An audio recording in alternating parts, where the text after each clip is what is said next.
seguro Martín Elías tenía más de 10 razones para amarla y le cantó con el alma a su mona linda que volvió a nacer desde el momento en que la conoció, desde que ella de él se enamoró, que tuvo suerte y pudo conquistarla y que Dios la había hecho para él.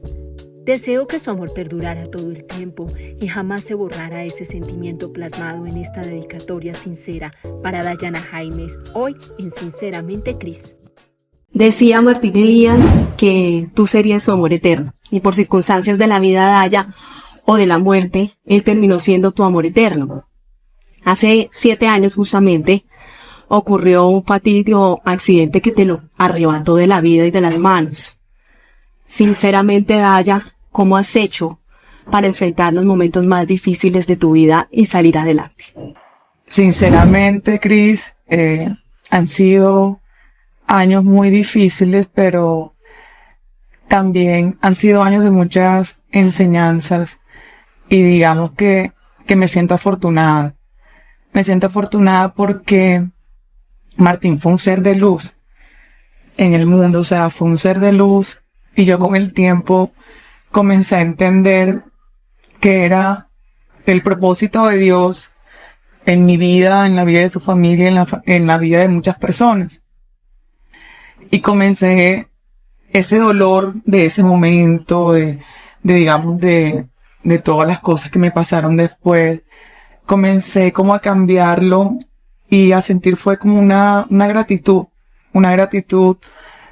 primeramente con Dios, porque los seres humanos a veces para nosotros es difícil entender que la muerte es un proceso y que en algún momento de nuestras vidas va a llegar. Uh-huh. Y es difícil entender que estamos aquí de paso. Y yo entendí que Martín estuvo aquí de paso para marcar mi vida por completo y para dejarme como el regalo más lindo y una bendición que es mía. Porque yo siento que si Paula de pronto no hubiera llegado a mi vida, todo hubiera sido diferente. Sí, solo habría sido muchísimo más difícil.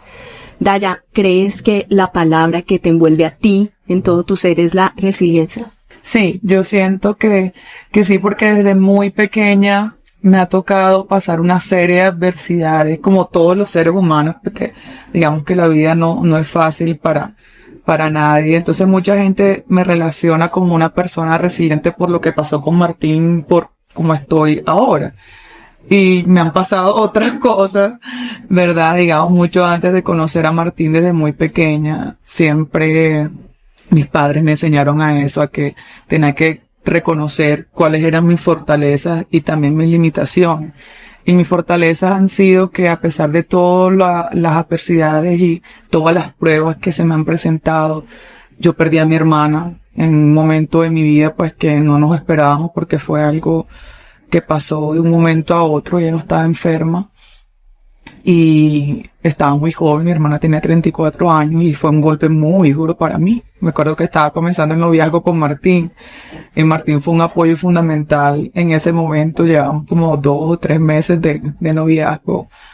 Después de que mi hermana fallece, también mi mamá enferma y fue una situación difícil porque no encontrábamos como qué era lo que tenía. Pensábamos que eran temas ya de los nervios de ella, de la pérdida de mi hermana, pero al final era un tumor. Entonces después pasa lo de Martín. Entonces me tocó, digamos, ser una persona resiliente todo el tiempo. ¿Qué pasó con tu hermana? ¿Cuántos años se llevaban ustedes? Nos llevábamos, bueno, ella cuando fallece, ella tenía 34 años. Yo acababa de cumplir 26 años, 24, perdón. Y ella muere el 17 de junio y yo cumplo el 14 de junio y Martín cumplía el 18 de junio. Entonces para mí fue como algo inesperado porque yo estaba en Barranquilla, estaba en un curso para ya graduarme de la carrera y ella entra con un dolor, fue como una negligencia médica.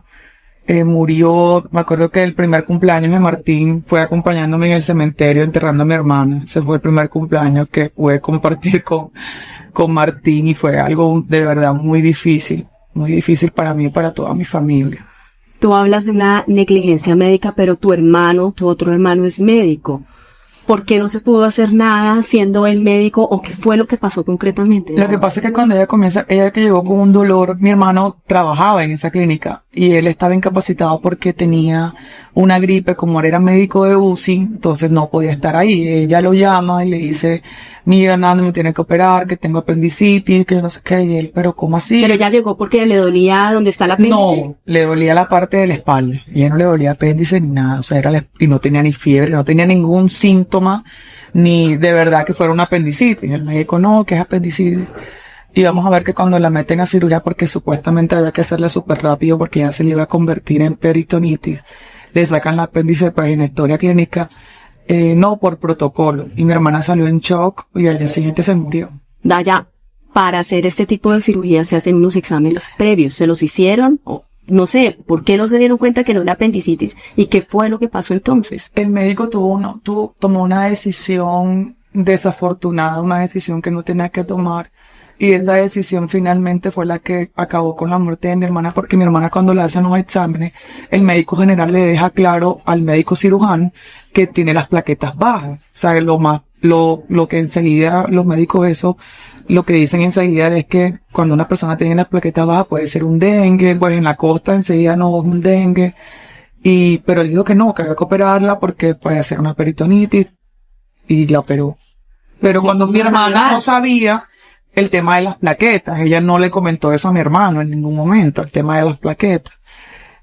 Y la operaron y desafortunadamente ella no levantó, o sea, no se despertó. La cirugía duró como 20 minutos, ella salió enseguida en shock, porque la persona, tengo entendido, cuando tiene las plaquetas muy bajas, la sangre no coagula, y se puso súper mal al día siguiente. No, hubo un momento que nos dijeron solo un milagro. Y yo recuerdo que eso me lo dijeron como a las 12:10 y mi hermana murió a las 12:45, un 17 de junio del 2011. Daya, tú dices que a partir de eso pensaron que tu mamá empezó a enfermar, pensaban que estaba relacionado con la partida de tu hermana.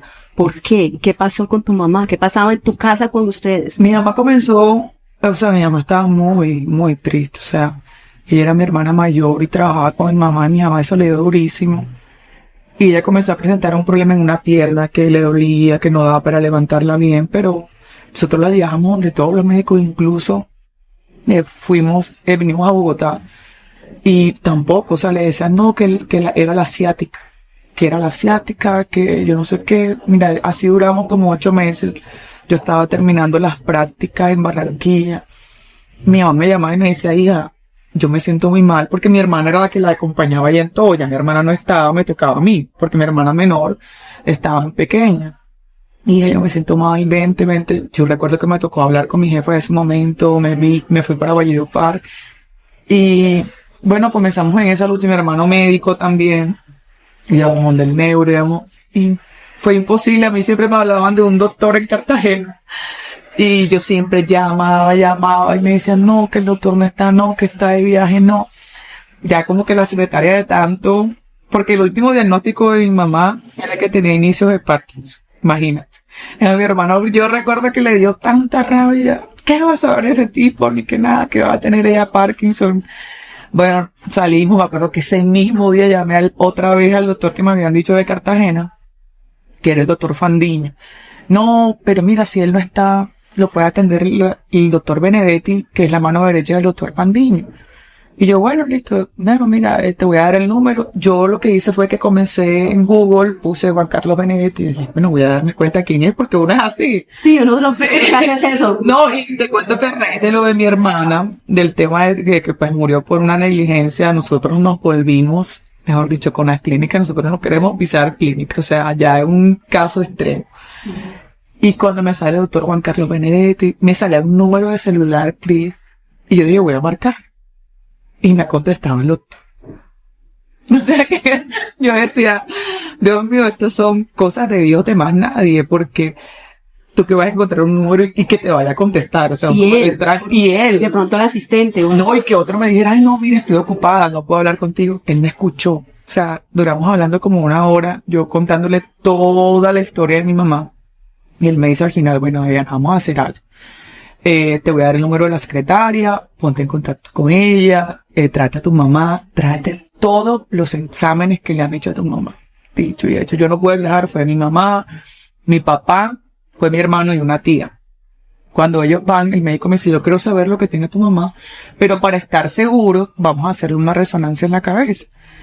Y tu hermano, como ya mi mamá le contó, mi hermano era médico, tu hermano me llama y me dice, ¿qué es? Bueno, se vinieron, se hicieron una resonancia, fuimos a buscar los resultados. Efectivamente, mi mamá tenía un tumor en la cabeza, un tumor benigno y del tamaño de una naranja. Y eso le generaba un dolor en la piel. Claro, ya le estaba como presionando, yo me imagino que venas, que son las que te mandan como las reacciones de la pierna, de caminar, de todo este tema. Entonces, bueno, en ese momento hay que operarla. No es de urgencia, pero entre más rápido, o sea, mejor.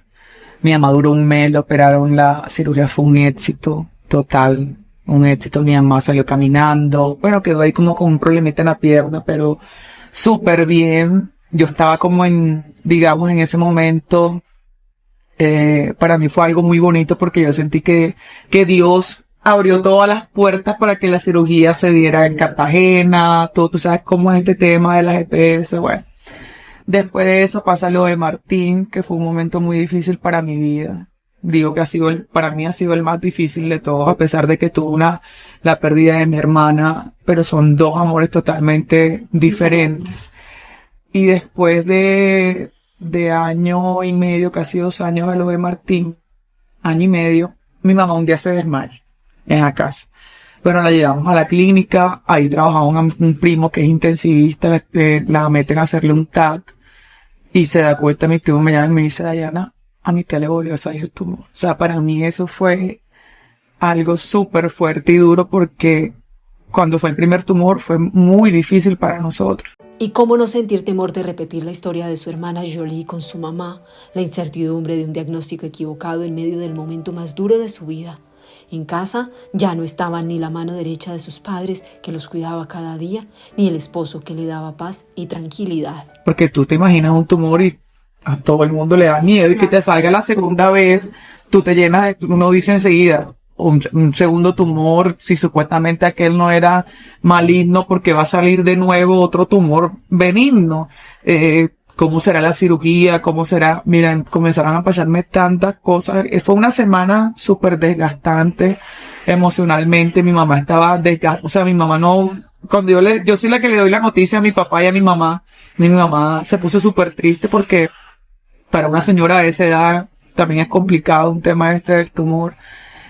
Y a diferencia del primer tumor de Cris, todos, o sea, yo trataba de buscar soluciones en otras partes que no fuera en Valledupar y todas las puertas se me cerraban. O sea, era una cosa impresionante. Yo decía, no, Dios mío, ¿qué pasa? ¿Y el médico? El médico ya no estaba trabajando con la misma EPS, nos decía que era una cirugía con un costo, mejor dicho, súper altísimo.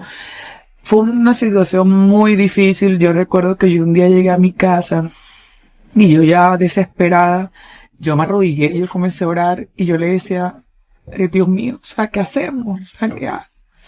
Y yo sentí esa voz que me dijo, si lo hice una vez, ¿por qué no lo voy a hacer 2 veces? Y yo no veía la hora de que amaneciera, porque eso fue en la madrugada, para ir a contarle a mi mamá. Y yo me bañé, yo me puse, comencé a llorar y a darle gracias a Dios, porque la fe, la gente siempre dice, ten fe, pero la gente no sabe lo difícil que es tener fe. Por eso es que uno siempre tiene que buscar todos los días en fortalecer esa fe. ¿Y cómo fortalece uno la fe?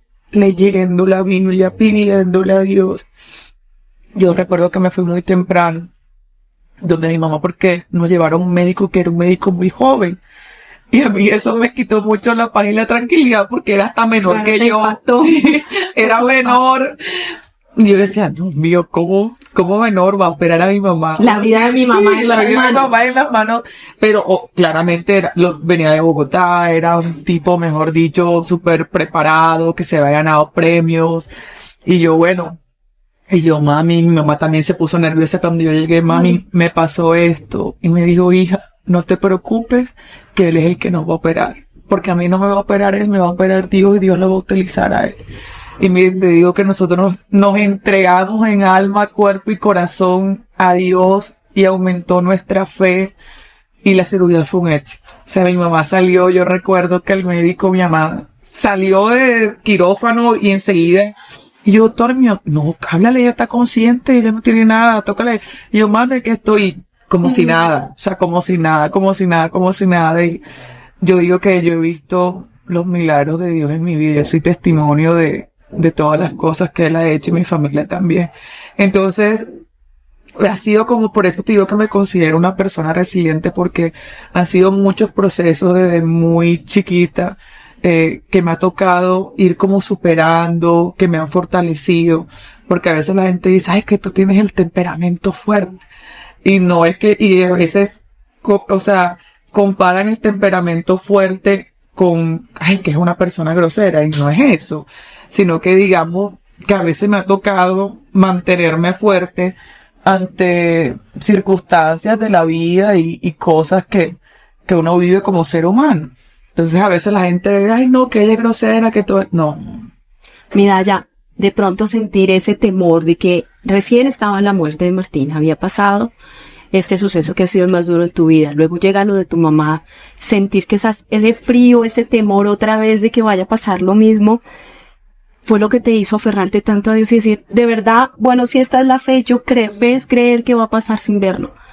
En ese momento quizás fue donde tú dijiste, listo, te entrego todo, Dios, hazlo tú. Así es, yo en ese momento cuando yo estaba arrodillada y yo escucho eso que me dicen así, si lo hice una vez, porque no lo voy a hacer 2 veces, o sea, yo dije, Dios mío, ¿qué pasa? ¿Qué te pasa, Dayana? O sea, estás escuchando esto, y fue cuando yo me entregué en alma, cuerpo y corazón y le pedí hasta perdón, porque uno a veces, Dios está haciendo el milagro y uno está dudando todavía.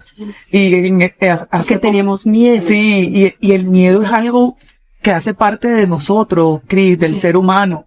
Lo que pasa es que hay un momento en la vida que el miedo, si tú no lo sabes manejar, acaba contigo, acaba con tu paz, acaba con tu tranquilidad, y es cuando comienzan a llegar los ataques de pánico, los ataques de ansiedad. Daya, ¿tú has sentido esos mismos ataques de pánico y de ansiedad? Sí, claro, ansiedad.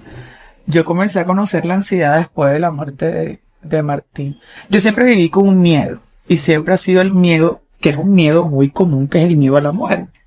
Ahora, a raíz de lo de tu hermana. A raíz de lo de mi hermana nació, desde ese momento yo comencé a ir a terapia. El miedo a la muerte. Entonces yo, por ejemplo, me pasaba el tema de los aviones, que yo sentía que el miedo, que montarme yo un avión, que es el medio más seguro de transporte que existe, yo sentía que era un medio para morirme más rápido, una cosa así. Sí, porque sí, entonces, y yo después con el tiempo dije, bueno, esto es algo ilógico, o sea, si es el medio de transporte más seguro que existe, y mira lo que le pasó a Martín. Mira, a mí no me daba miedo cuando Martín se montaba en un carro. Martín, yo creo que Martín no había aterrizado cuando ya Martín tenía el celular encendido y me estaba llamando, amor, ya llegué. Porque él sabía lo que el avión ocasionaba en mi vida. Entonces, ese miedo fue como ese tema del miedo a la muerte. Claro, cuando ya Martín fallece, yo he seguido pues con mis terapias y todo porque ya Martín no está y ya tengo una hija. Y uno como madre es sobreprotector y nadie quiere que sus hijos se queden solos. O sea, que Dios me guarda a mí. Y yo siempre le digo a Dios, yo le pido, Dios mío, dame vida y dame salud para ver crecer a mi hija y acompañarle en todas las etapas de su vida. Porque ya su papá no está. Y yo eso se lo digo a mis amigas. Y yo, amiga, o sea, tú tienes la facilidad de que tienes a tu esposo ahí, pero yo no. O sea, ya ahí me toca recogerla, bañarla, cambiarla. O sea, yo soy todo para Paula. Entonces, digamos que el miedo eso uno poco a poco lo va manejando y los ataques de ansiedad también comenzaron después del tema de Martín, pero también es algo que ya manejo muy bien. El último que me dio por una pregunta que me hizo Paula y en ese momento estallé porque me hizo una pregunta entonces íbamos en el carro y me preguntó, mami, mi papá tiene el corazón. Y yo dije, ¿cómo así que sí tiene el corazón? Sí, mami, si él donde está, ¿a él lo enterraron con el corazón o sin el corazón? Y yo quedé así, yo decía, Dios mío, ¿qué respondo? Y yo como que cogí como rabia, o sea, y digo, ay, Paula, no sé, no me hagas esas preguntas. Y ella quedó así, pero con esa cara de tristeza, de la manera como yo le hablé. Y yo la dejé, yo creo que iba para una clase, la dejé, y yo anduve como 3 cuadras más en el carro, me tocó parar porque comencé con una crisis, comencé a respirar, y yo dije, me voy a calmar, y yo, no fue la manera, tienes que hablar con ella. Bueno, después la recogí, le expliqué, hablé con ella, le pedí disculpas porque no fue la manera como la tenía que responder, y le expliqué todo el proceso de su papá. Y pues en términos para que una niña de 8 años lo entienda. Y es difícil, o sea, los ataques de ansiedad, por eso es muy importante el tema de la salud mental, Cris. O sea, hay gente que dice, ay, no, mira, esa va donde el psicólogo, es que esa vive llena de problemas. Y la gente tiene que quitarse esa percepción de que una persona que vaya donde un psicólogo es porque vive lleno de problemas. ¿Quién dijo eso? Eso es lo que siento. No, eso es algo absurdo. Uno va donde el psicólogo a veces por qué situaciones. A mí me ha pasado que se me está presentando algo y no sé cómo manejar la situación, y apenas que hablo con mi psicóloga, ella me abre como varios caminos que yo ni siquiera había visto, y yo vi, ¿verdad? Ya, ay, muchas gracias. Listo, no ha pasado nada. Sigo siendo la misma. Sí me entiendes, pero las personas ven el tema del psicólogo así. ¿Sabes qué, Daya? Yo no sé qué le habrás respondido a la niña, pero yo siento que el corazón de Martín está acá. Ustedes, sobre todo tú, te has encargado de que ese corazón lata en tu casa, porque tú has mantenido viva la imagen del papá de Paula, siempre. Sí, y mire, es algo que a mí, el tema de las redes sociales, a mí me han dado muy duro después de la muerte de Martín, pero digamos con lo único que yo nunca me he sentido mal, y con lo único que no, de lo único que yo nunca dudé nada fue el amor de Martín que sentía hacia Paula y hacia mí. O sea, para mí, yo tenía claro que lo más importante en la vida de Martín, éramos Paula y yo, y también pues su hijo Martincito. Y eso siempre lo tuve claro. Y digamos que hay muchas personas que yo siento, yo he sido una afortunada. Hay muchas, no, que ella ha querido vivir bajo la sombra de Martín. No, para nada. Yo nunca, las personas que me conocen saben que nunca he querido vivir bajo la sombra de Martín. Es más, si quisiera, lo hubiera hecho y estuviera, mejor dicho, quizás donde, una cosa, lo otro, pero para nada. Yo siento que siempre he tratado como de mantener ese nombre de él en alto, y tampoco he tenido necesidad de eso, porque Martín, todo el mundo lo recuerda con amor. Sí. Nadie tiene un mal recuerdo de Martín, o que Martín haya hecho algo malo. O sea, Martín fue bendición para todos, para todas las personas que lo conocieron. Mira, Daya, ¿cómo ha sido esa crianza sola en este camino? Se cumplen justamente 7 años. Bueno, digamos que en algunos momentos ha sido difícil, y un padre siempre va a ser fundamental en la crianza de los hijos, Cris. O sea, tú que tienes tu familia, que tienes tu esposa, a mí a veces me da muy duro el tema de cuando hay algún evento en el colegio, que de pronto están los padres de familia. Esas cosas todavía me siguen dando duro. Y la gente dice, que ella es fuerte, que no, o sea, hay cosas todavía que me toman demasiado es más, yo te soy sincera, sinceramente. A mí muy poco me gusta aceptar las invitaciones de entrevistas y de podcast cuando se está acercando la fecha de Martín, porque me pongo muy sentimental, porque para mí es algo que todavía me toca mucho. A mí me preguntan, Mariana, ¿tú escuchas las canciones de Martín? No me gusta.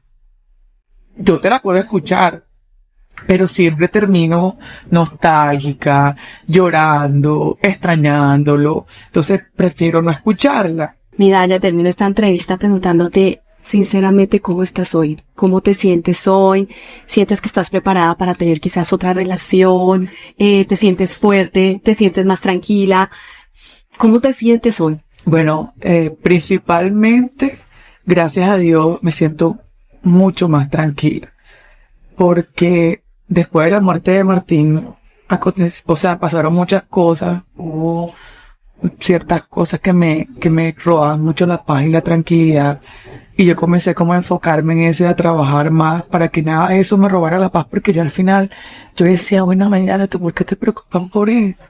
Si ya lo peor pasó.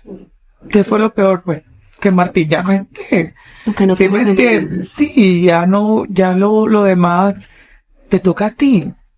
Entonces, hay muchas personas que de pronto a mí me ven, ay, qué resiliente. O sea, esto fue algo que yo no pedí vivir, me tocó.